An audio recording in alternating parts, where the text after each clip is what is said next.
Me falta poco, doctor. Tranquilo. Como unos 30 segundos, por ahí debemos estar ya al aire.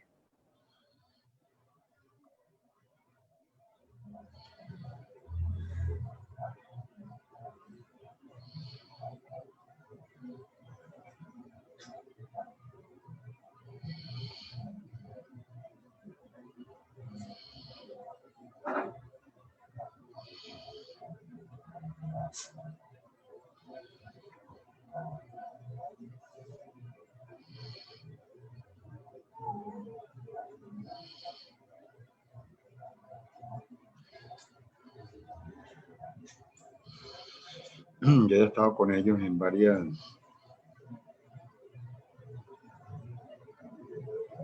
Buenas tardes, estimados colegas, amigos del Grupo Guía. Hoy en la tercera jornada de la Academia Virtual del Grupo Guía, tenemos a un invitado especial de la hermana República de Colombia, especialmente nacido allá en la región del departamento, en Quibdó, en el departamento del Chocó, de la República de Colombia. Estamos hablando del doctor Rafael Ángel Ramírez Restrepo. Él fue varias veces participante pues en el año pasado. Le damos las gracias por su participación y además lo felicitamos también, pues feliz año, porque por cuestiones imponderables el doctor Jorge Armando Chan Villarreal no va a poder participar pues como moderador, y yo voy a estar en su reemplazo. Soy el licenciado Roque Castro Verde, miembro de la Junta Directiva del Grupo Guía, y voy a ser el moderador el día de hoy. Como les dije, el doctor Rafael Ángel Ramírez Restrepo es de la hermana República de Colombia y va a exponer el tema de la ciencia al derecho. Un tema muy interesante, bastante novedoso, así es que voy a comenzar, doctor, por hacerle la presentación. Pues el doctor Rafael Ángel Ramírez Restrepo, su formación académica, tiene una maestría en Derecho Procesal, una especialización en Derecho Penal y Ciencias Forenses, especialización en Derecho Penal y Criminalística, especialización en Derechos Humanos, especialización en Legislación Ambiental, profesional del Derecho.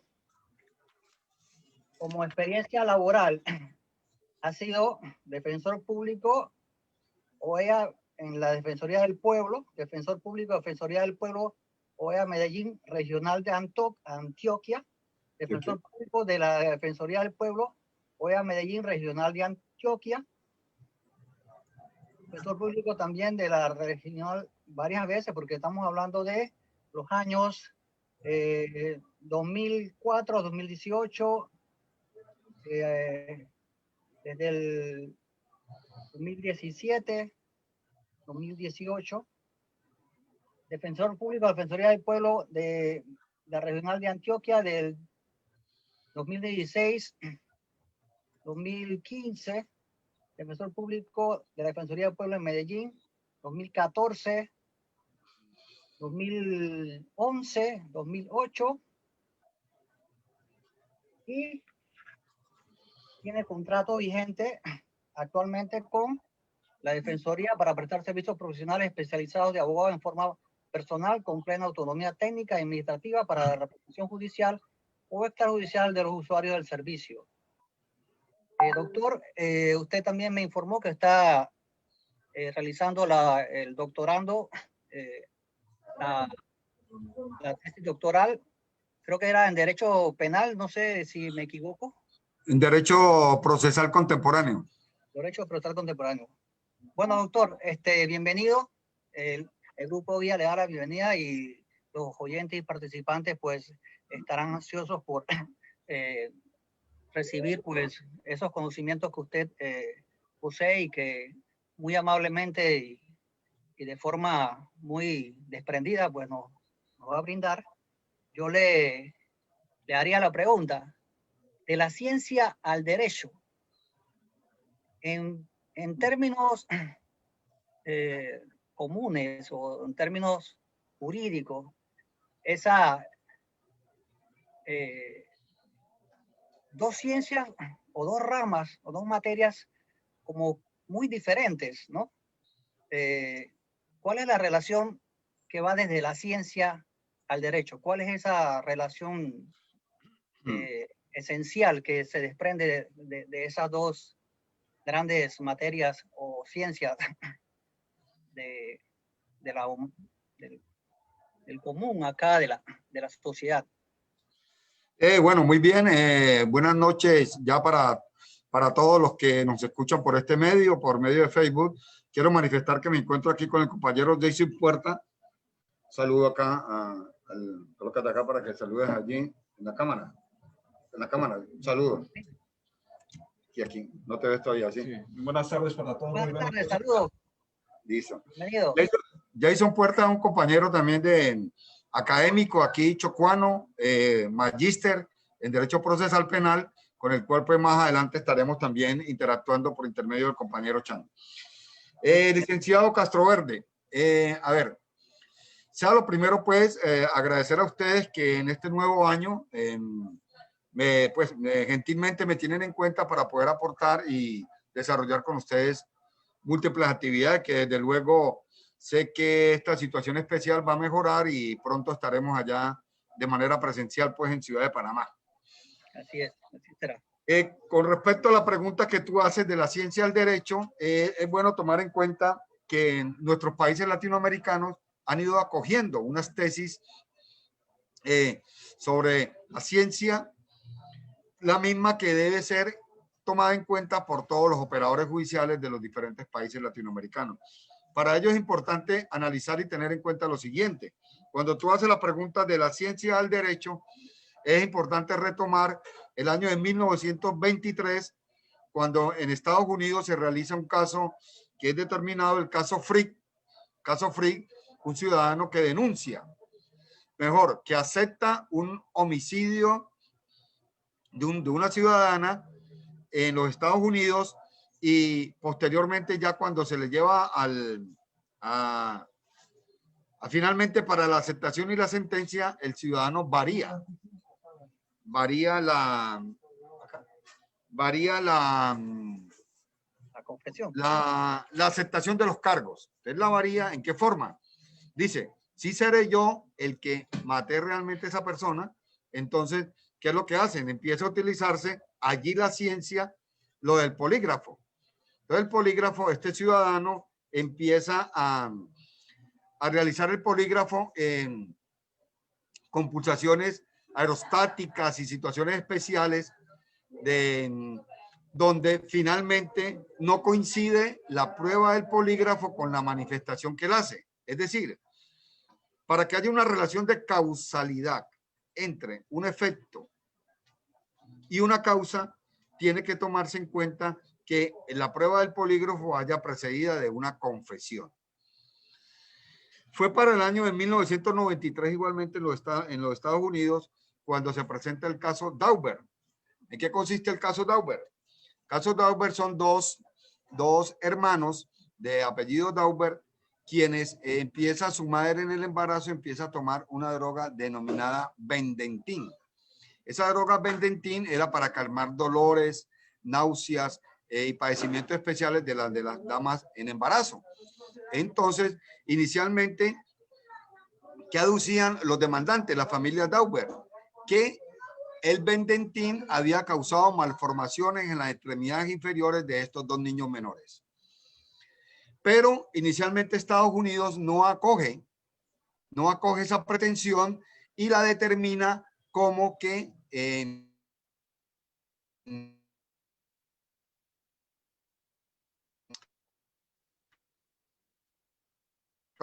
Claro, doctor, sí, se fue un poquito la señal. Disculpen los participantes que están aquí, que tenemos un poquito de dificultades técnicas allá de la misma transmisión de origen en Colombia y estamos tratando de que la señal se estabilice. Doctor, ¿me escucha?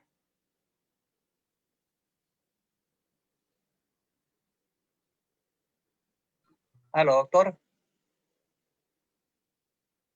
El ancho de la banda es baja.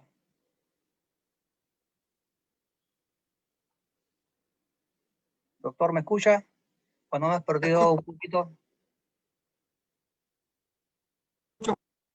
Ah, doctor, ¿me escucha?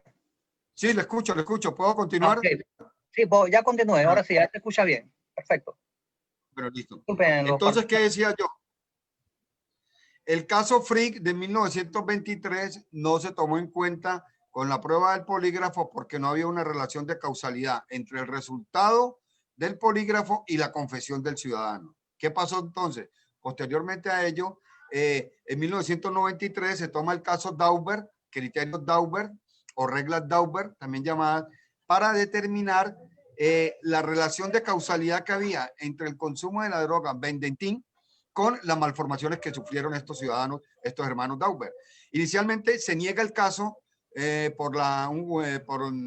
primera instancia en los Estados Unidos, toda vez que no había una verdadera relación de causalidad entre el consumo y la consecuencia. El consumo del Bendentin y la consecuencia.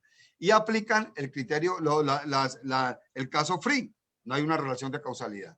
Pero en segunda instancia es confirmada la decisión de no aceptar las pretensiones y finalmente la Corte, el Tribunal Supremo de Estados Unidos en 1993 acoge los criterios Daubert. ¿Y qué dice? Allí va para responderle su pregunta, compañero, en el sentido de cómo la ciencia empieza a involucrarse en el derecho. Es decir, nuestros países tienen consagrado lo referente a la libertad probatoria, y eso es cierto. Hay libertad probatoria, pero cuando se trata de prueba técnico-científica, como en este caso para determinar relaciones de causalidad entre medicamentos y situaciones específicas, se tiene que aplicar de una debida forma. Él no es libertad probatoria en ese sentido. Usted no puede determinar con un testimonio, con una declaración o un documento, o atestar en un documento una situación específica que requiere de la ciencia y el conocimiento técnico-científico. Muy ¿Por qué bien. de la ciencia el derecho?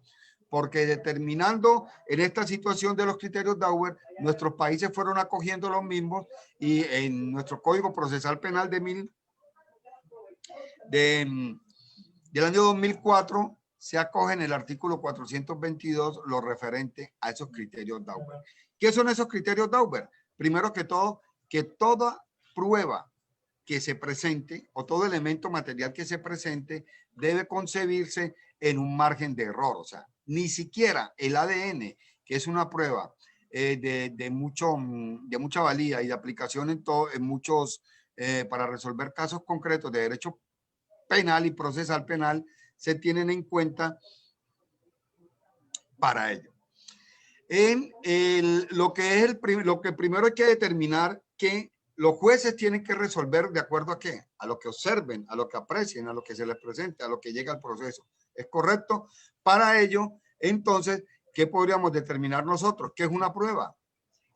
Diferente a una prueba de amor, a una prueba de sentimientos, a una prueba de cariño, a una prueba médica, a una prueba que se le haga un examen para ingresar a algún cargo público o un cargo para proveer.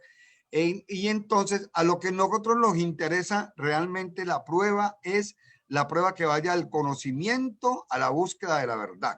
Es decir, ni siquiera los sistemas, tanto inquisitivo o acusatorio, sabemos que empezamos nosotros con un sistema acusatorio, luego vino todas las diferentes situaciones que presentaron en el siglo XVI, XVII, donde se fue variando a la Inquisición, hasta el 18 inclusive, y ya estamos nosotros retomando nuevamente lo que es el sistema penal acusatorio o un sistema de enjuiciamiento criminal por la vía de la acusación, donde es el juez el que determina la responsabilidad o no de un ciudadano conforme a los elementos que se presenten.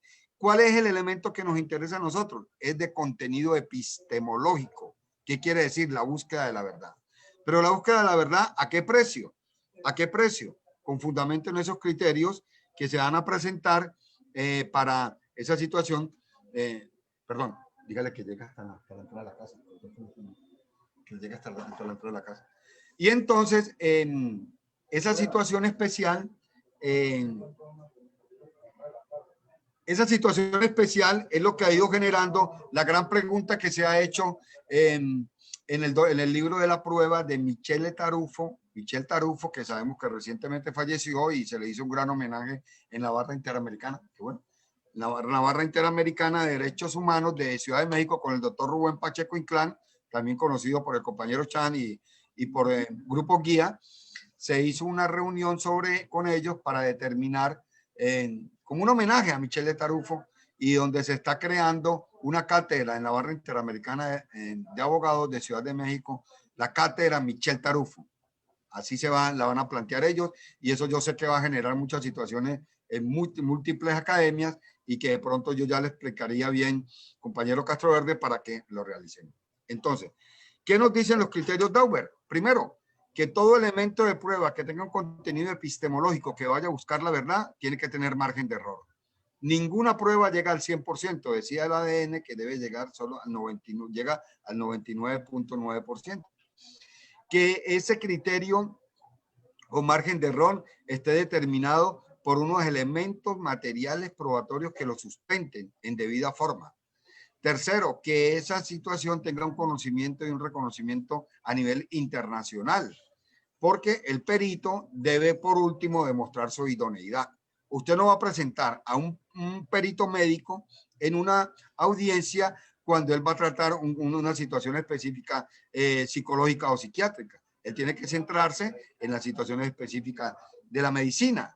Tiene que llevar un perito, por decir topógrafo, para determinar distancias o elementos de dónde pudo haber ocurrido un hecho. No puede llevar a cualquier ciudadano aprendiz de topografía, sino que tenga los criterios y las idoneidades para ello. A su vez, Michel Tarufo decía en el libro de la prueba, que voy a permitirme enviarlo, maestro Castroverde, para que a los compañeros, donde él en esa situación habla.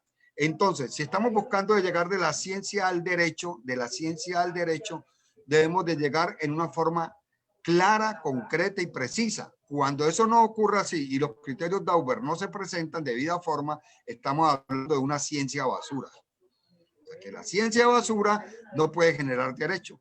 Michel Tarufo, en el capítulo 3, si no estoy mal, de esa obra que les voy a enviar de la prueba, quien le hizo la traducción, Jordi Neiva Fenol, ustedes también sabemos que también dentro del campo del conocimiento procesal hemos tenido, son dos grandes escritores, Jordi Ferrer Beltrán y Jordi Neiva Fenol. En este caso hace la traducción con Jordi Neiva Fenol y se plantean en el tema de lo que es la ciencia basura. ¿Cuál es la conciencia que yo digo? Y para que nuestros escuchan la entiendan y les quede claro, por si tenemos dificultad un poco con la línea, que yo sé que esto lo vamos a ampliar posteriormente, es de que hay que aplicar los criterios Dauber en el conocimiento técnico-científico, y que no solamente el juez va a ser un aplicador de normas o de leyes, porque el juez tiene que hacerlo de manera sistemática. ¿Qué quiere decir?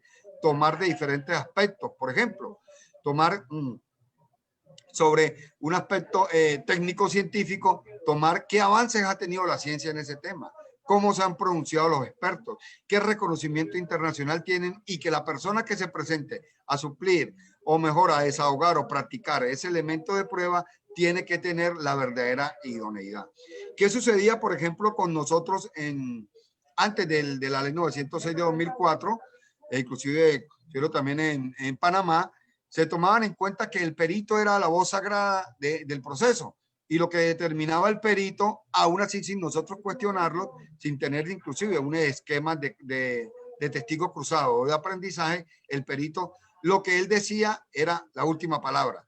Pero cuando se empiezan a cuestionar las situaciones especiales en el mismo Estados Unidos sobre los problemas de la química, los problemas de la química también pueden ser observados por los compañeros en el sentido, en Netflix las pueden buscar, cuando se trata de dos peritos químicas sobre el tema de estupefacientes. Bien sabemos que los mayores conductas que regulan nuestros códigos penales tienen múltiples conductas delictivas, pero las que mayores tienen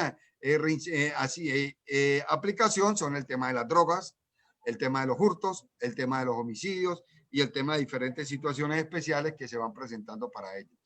Entonces, ¿qué es lo que se determina con la situación de los criterios Dauber. Tenemos que llevar al proceso los peritos técnicos especializados y que ellos no tienen la última palabra. Decía sobre los problemas de la ciencia, de los problemas de la química, una ciudadana química realizaba múltiples valoraciones técnico-científicas sobre la calidad de la droga, porque, a ver, cuando la persona es capturada en los aeropuertos, primero inicialmente le hacen una prueba PIPH, prueba de identificación preliminar homologada, que es, al echarse una sustancia muestra un color azul claro, entonces eso va a determinar que hay una sustancia, un alcaloide, pero no sabemos que los alcaloides son lidocaína, silocaína, que también contienen las benzodiazepinas y inclusive la pasta base de coca. Entonces eso demuestra siempre un color azul, pero para que eso se compruebe tienen que sacar una muestra aleatoria de alguna de las sustancias cuando se trata de varios paquetes o alguna situación, y esa se lleva al perito químico. Este perito químico, ¿qué sucedía? ¿Qué realizaba? Que el primer caso de la primera dama se volvió adicta al alcaloide. Entonces, casi todos los conceptos que ella daba sobre la oración, todos eran confirmatorios. Sí tenía la confirmación de la sustancia, porque ella quedaba con una poca cantidad, esa cantidad la asimilaba, se volvió consumidora y finalmente hubo grandes cuestionamientos que muchas personas fueron condenadas con esa prueba técnico-científica que no tenía la verdadera calidad de una experta en el tema y que había generado esas situaciones. El segundo caso es de otra perito que tenía una producción fenomenal, es decir, producía de lo que producían las compañeras de su consultorio ante medicina legal para Estados Unidos era de 3 a 7, es decir, lo que hacía otra funcionaria en tres peritagos, ellos lo hacían 7. ¿Qué determinó? Finalmente, que como el perito no era cuestionado ni era evaluado por ninguno de los otros operadores, entonces esos 7 conceptos que emitía, elaboraba un concepto técnico-científico de la pureza de base de coca, y de los 7 los otros los colocaba igual. Entonces tenía una gran producción. Finalmente, ¿qué sucedió con estas dos ciudadanas químicas que aceptaron su responsabilidad? La primera de ellas manifestando su calidad de adicta, y la segunda, la calidad de que realizaba esas pruebas técnico-científicas como en bloque. ¿Qué está sucediendo con razón a eso en los Estados Unidos? Que muchas personas, en razón a la acción de revisión penal, no un recurso, acción de revisión penal, cuando la sentencia ya está plenamente ejecutoriada, ya han agotado los recursos de apelación y de casación que para nuestro país operan contra las sentencias de segunda instancia de los tribunales. Entonces, se presentaron una cantidad de acciones de revisiones penales, inclusive personas que a raíz de esa situación y habernos generado una situación tan especial en sus vidas, habían generado hasta con actos de situaciones de suicidio de estos ciudadanos. Muchas de esas sentencias se empezaron a revertir por las acciones de revisión en materia penal. Entonces, ¿cuál es el mensaje que queremos llevar? La ciencia al derecho. ¿Pero qué tipo de ciencia? No la ciencia que Michel Tarufo menciona como ciencia basura, sino que los peritos deben de cumplir primero con ser idóneos, no realización de cursos o científicos. Bien recuerda, compañero Castro, que empezando el sistema tuvimos acá en Colombia y también en Panamá muchas conferencias de USAID, del ICITAC y de investigaciones de Estados Unidos, ¿ya? Y entonces eso nos llegaban y nos inculcaban el tema de la ciencia en el derecho, pero no nos daban las pautas ni las situaciones especiales para ello. Fue realmente Michel Tarufo quien abre como la inquietud y va generando esas situaciones desde la ciencia en el derecho. Pero no se quedan aún así tampoco, sino que Carmen Vázquez Rojas es una abogada mexicana, la esposa de Jordi Ferrer Beltrán, y ella empieza a plantear de que hasta dónde puede tomarse en cuenta las valoraciones técnico-científicas cuando estas no se realizan por una persona idónea. Entonces empieza a cuestionar también la ciencia en el derecho. Entonces, ¿cómo la ciencia va a intervenir en el derecho si esta misma no está cumpliendo con las finalidades y ritualidades propias de ello? Entonces es donde él empieza a cuestionar esa situación especial y ¿qué nos sugiere a los litigantes, a los fiscales, a los jueces? Que deben de valorar esos 4 criterios que, para que lo recordemos, los voy a mencionar así. Primero, la idoneidad del perito. Segundo, que ese perito tenga unos conocimientos técnicos científicos avalados por la comunidad internacional. Tercero, que ese aval de la comunidad internacional tenga criterios de aceptación técnico-científica en los países donde se aplica. Y cuarto, que haya un margen de error, porque él me dice, cuando usted, por ejemplo, ingresa a una audiencia y usted tiene a un perito enfrente, la primera pregunta que uno le haría, usted dice, el concepto que va a emitir usted aquí ante el señor juez es un criterio de certeza o de valoración o de mera probabilidad. Si él nos contesta que es de certeza, ya nos abre la ventana para empezarlo a cuestionar sobre los criterios Dauber. Pero él me dice, no, los criterios son de mera probabilidad. ¿Qué quiere decir eso? Que hay margen de error. Y el margen de error, como lo dije, lo tiene en la prueba de ADN. ADN, que es la prueba técnico-científica de mayor relevancia que se ha ido dando. Otra situación especial que se plantea es con la prueba del polígrafo. Bien sabemos que en materia penal se ha ido implementando en nuestros países el tema del polígrafo, pero que inicialmente se utilizaba a nivel laboral. ¿Qué quiere decir eso? Que iban a vincular un ciudadano en una empresa, entonces, o sobre tenga de diferentes manejos de mucha pues credibilidad en el sentido financiero, en el sentido económico, en el sentido humano. Entonces empiezan a valorarlo con la prueba del polígrafo. ¿Y qué nos dicen? Nos dicen que la prueba del polígrafo no es de certeza, es de probabilidad. Y al ser de probabilidad, esta prueba del polígrafo lo que muchas veces va a generar es, en vez de generar margen de error, genera es error en el quien la aprecia, la del polígrafo. Y dice, la prueba del polígrafo tiene que tener una especial incidencia en el derecho siempre y cuando haya una aceptación o una confesión verbalizada de el que la realiza. Es el caso, como lo mencioné, el caso Free de 1923. Como este ciudadano confiesa el hecho y después lo llevan a la prueba del polígrafo y lo niega, entonces no hay una verdadera relación de causalidad.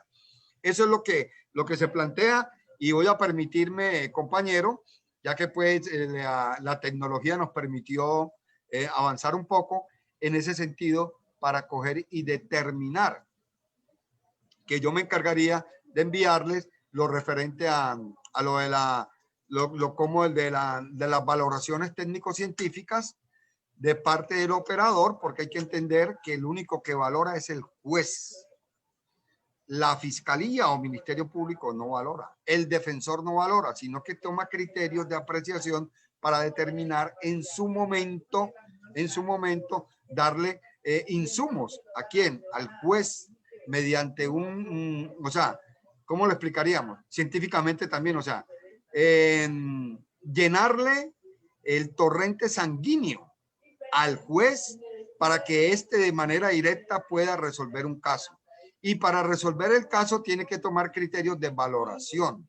Y entonces esos criterios de valoración tienen que estar amparados desde luego en estos criterios Dauber, que es donde nos lleva con Michele Tarufo de la ciencia del derecho y nos dice que no debemos ser tan como dijera, tan sumisos, digámoslo así, ni tan parcos en la aceptación de la prueba técnico-científica si no valoramos antes, si no analizamos antes nosotros los criterios Dauber, para que puedan tomarse en eso. Nuestro país ya lo ha ido acogiendo, como lo dije en el artículo 422, hay sentencias de la Corte Suprema de Justicia en ese sentido, lo que le dice, en Perú también acuerdos plenarios los han ido aplicando, igualmente en México, y sé que muchos otros países han ido aplicando los criterios Dauber. Pero yo considero que esta excelente oportunidad que me dan y con el compañero Jason Puertas, acá desde aquí, que estamos aquí, solo nos dividen, ¿cómo dijera? Un límite imaginario entre Colombia y Panamá, porque es el primer departamento que tenemos aquí al lado de ustedes, donde hay la mayor población afrodescendiente en nuestro país. ¿Qué es lo que yo quiero con estos momentos?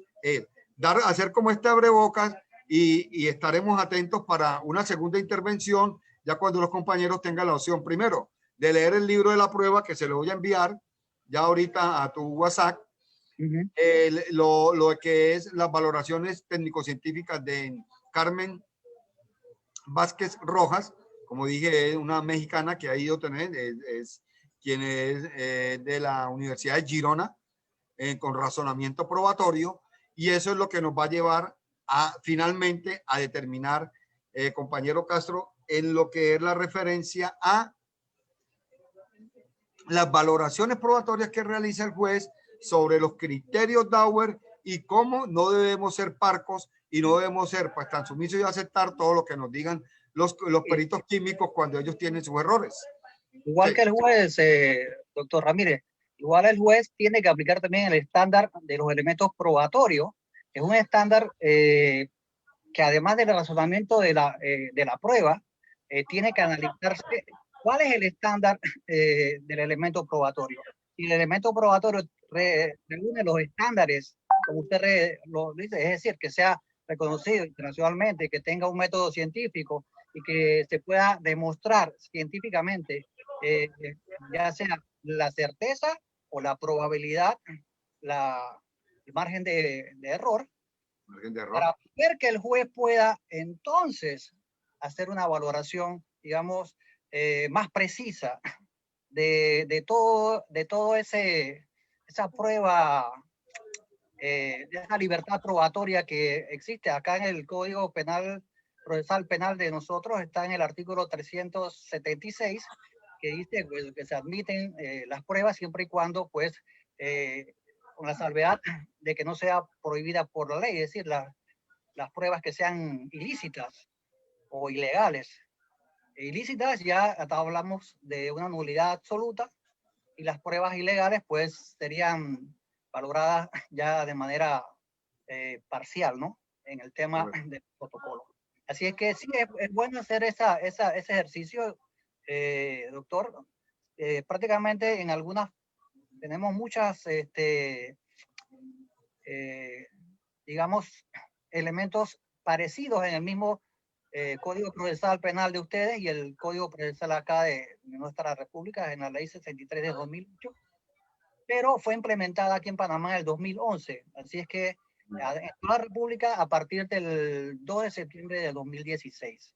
Así que nada más tenemos en toda la República unos 4 años y algo de haber sido implementada el sistema penal acusatorio. Yo sé que en Colombia, en verdad, creo que fue en el 2004, Chile fue el primero en el año 2000, y simplemente, pues, como ha sido un avance el sistema penal acusatorio, y esta es una de las libertades probatorias donde podemos entonces ejercer también el derecho, el principio de la contradicción, en especial a las pruebas o digamos, lo que en el juicio oral se somete al contradictorio el testimonio del perito.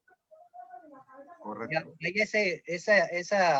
ese interrogatorio y contrainterrogatorio para poder que entonces se convierta ese peritaje en una prueba. Es verdad. Claro, valorada por el señor juez o el tribunal de juicio oral. Sí, correcto. Y es lo que finalmente el juez es lo que realiza lo que se ha llamado como en razonamiento probatorio. ¿Quién razona? Tanto la fiscalía o Ministerio Público, tanto la defensa, tanto el mismo perito y tanto el juez, que es el que finalmente realiza la valoración.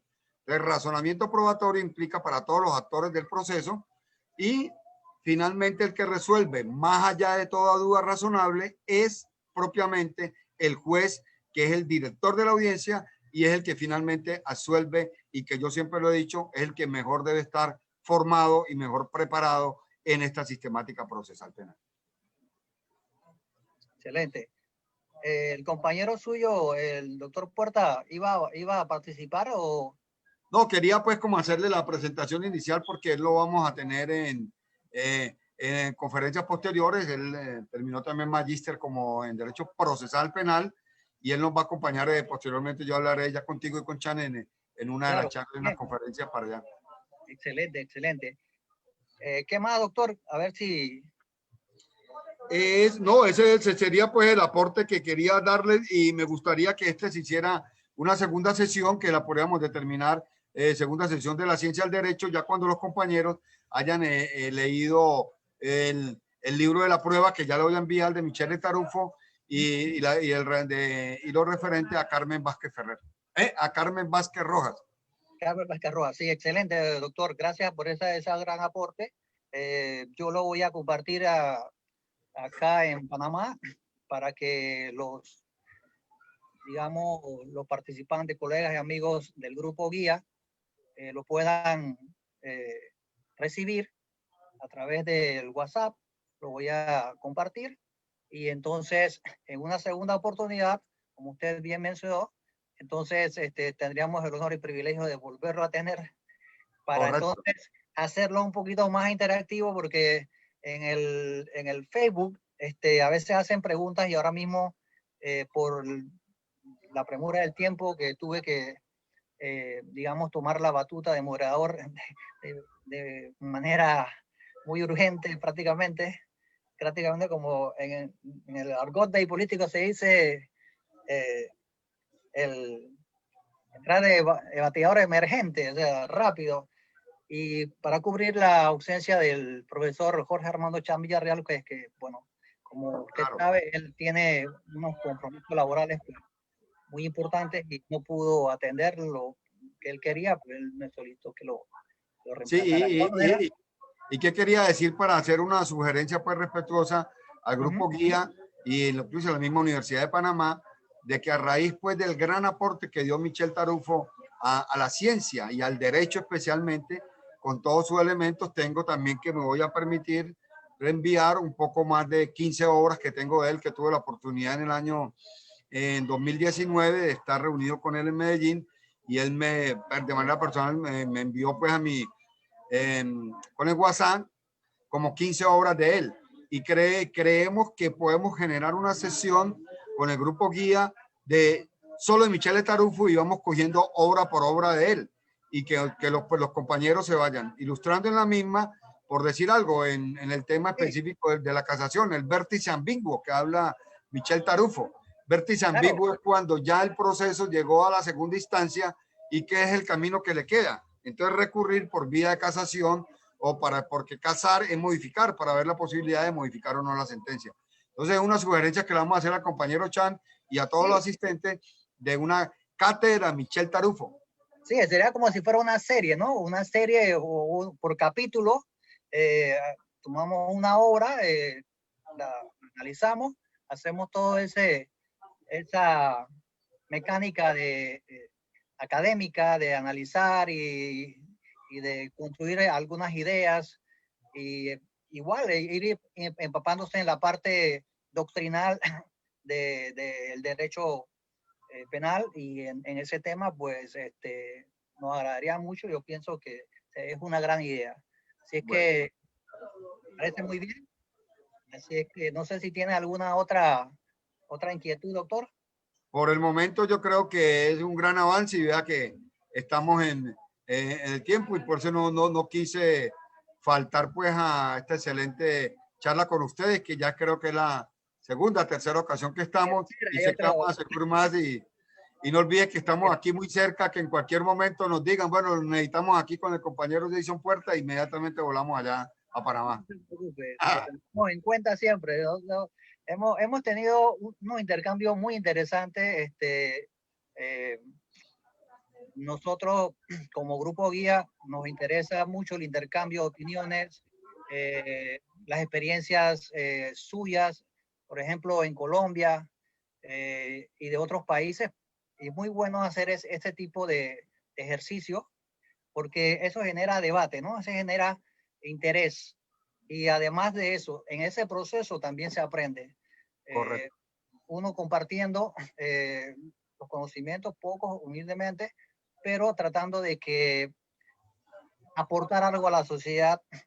El sistema penal acusatorio o el código procesal, bueno, es perfecto, pero hay que ir perfeccionándolo a través de lo que es el ejercicio del mismo, o es decir, como operadores del sistema, hay que ver qué funciona, qué no funciona, qué se puede mejorar y en qué podemos avanzar, porque no podemos mantener siempre el status quo y tener el sistema como si fuera un paradigma, como los antiguamente, pues el sistema adquisitivo era un paradigma. En su tiempo fue un paradigma, pero eso no puede ser para toda la vida. Siempre hay un progreso. Es decir, la ciencia a veces va más avanzada que el derecho. El derecho trata de alcanzar a la ciencia. Creo que primero, pero siempre es bueno el ejercicio para poder que esa brecha entre la ciencia y el derecho no sean tan... ¿Sí? Así es que bueno, Correcto. ya estamos finalizando, doctor. Le agradezco su participación. Estamos en contacto. Y Para los amigos, perfecto. Y no olvidar decirle a los compañeros que una vez entren ahorita, apenas terminó esta sesión, a Netflix, donde digan los problemas de la química. Y verá que van a entender muchas situaciones especiales con los mayores, la mayor conducta, digámoslo así, que permea pues nuestros países, como es el tema de la droga. como doctor, muchas gracias. Bueno, le agradecemos al doctor Rafael Ángel Ramírez Restrepo, de la hermana República de Colombia, el departamento del Chocó, específicamente de Quibdó. De Quibdó, correcto, a orillas del río Atrato. Exactamente. Y con el acá, compañero Jason Puerta, que es mi gran aliado acá. Al doctor Puerta, saludos. Y bueno, quedamos con el compromiso de gestionar una nueva serie, quizás, sobre los libros de Michel Tartufo. Correcto. A ver si desarrollamos esa idea y aportamos algo más hacia el conocimiento técnico jurídico. Perfecto. Muchas gracias, doctor. Nos vemos a todos amigos del Grupo Guía. Hasta la próxima. Agradecido por su participación y nos vemos próximamente. Bueno, bien. Muchas gracias, muy amable. Hasta luego. Gracias. Hasta luego.